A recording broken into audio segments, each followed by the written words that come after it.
भगवान श्री कृष्ण हमारी संस्कृति के एक अद्भुत तथा विलक्षण महानायक हैं।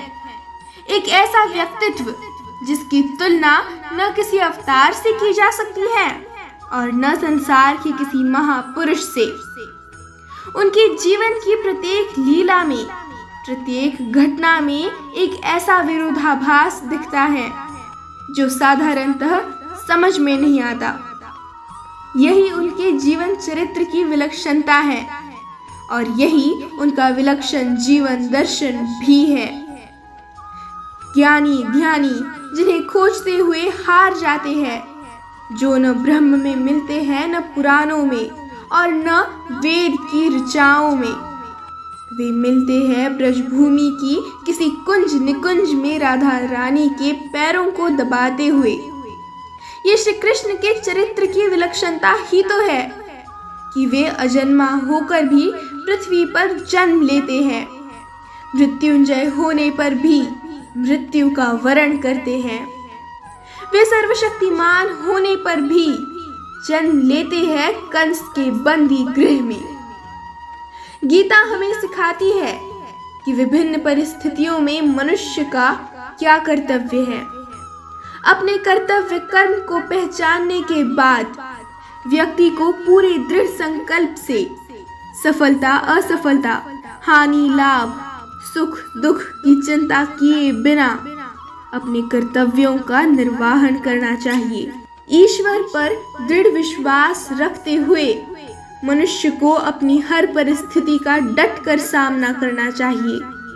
परिस्थितियों से भागना नहीं चाहिए। मनुष्य को संसार में कमल, रबर की गेंद या एक मुसाफिर की तरह होना चाहिए। जैसे कमल का पत्ता जल में रहता है पर वो जल से भीगता नहीं, जल उसके ऊपर मोती की तरह लुढ़कता रहता है। इसी तरह रबर की गेंद फुदकती रहती है पर कहीं भी चिपकती नहीं है, परंतु मिट्टी का लोंदा जहां रखो वही चिपक जाता है। इसी तरह मनुष्य को ममता का त्याग कर संसार में एक मुसाफिर बनकर रहना चाहिए, जहां कुछ समय रहकर उसे अपने शाश्वत घर को लौट जाना है। इस भावना से रहने पर हम संसार में कहीं पर भी फंसेंगे नहीं। यही संसार में रहने की कला है। श्री कृष्ण कहते हैं, जो हुआ वो अच्छा हुआ, जो हो रहा है वो अच्छा हो रहा है, जो होगा वो भी अच्छा होगा। भूत का पश्चाताप न करो, भविष्य की चिंता न करो, वर्तमान में जियो। तुम्हारा क्या गया जो तुम रोते हो? तुम क्या लाए थे जो तुमने खो दिया? तुमने क्या पैदा किया जो नाश हो गया?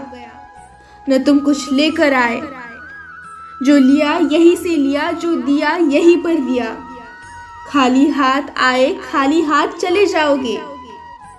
मनुष्य सभी को अपने मन मुताबिक नहीं बना सकता, जितने दिन चाहे साथ में नहीं रह सकता, न किसी का स्वभाव बदल सकता, न ही रंग रूप। तब ये सब मेरे और मेरी चीजें कैसी उसकी हुई? जो आज तुम्हारा है कल किसी और का था और कल किसी और का होगा। तुम जिसे अपना समझकर प्रसन्न हो रहे हो, बस यही प्रसन्नता कल तुम्हारे दुखों का कारण बनेगी।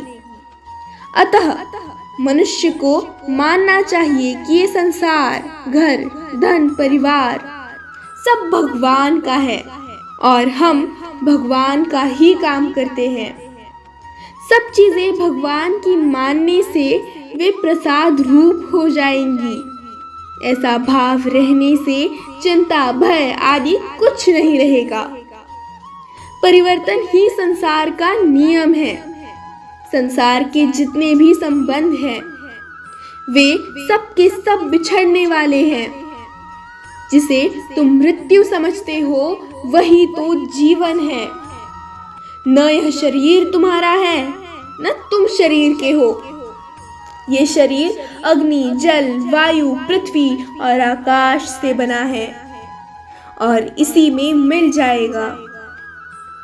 जिस प्रकार मनुष्य अपने पुराने वस्त्रों को त्याग कर नए वस्त्र धारण करता है, उसी प्रकार जीवात्मा पुराने शरीर को त्याग कर नए शरीर को धारण करती है। इसलिए मनुष्य को अनुकूल और प्रतिकूल परिस्थिति में हर्ष और शोक नहीं करना चाहिए। सुख दुख में समान रहना ही गीता का संदेश है। जय श्री कृष्ण।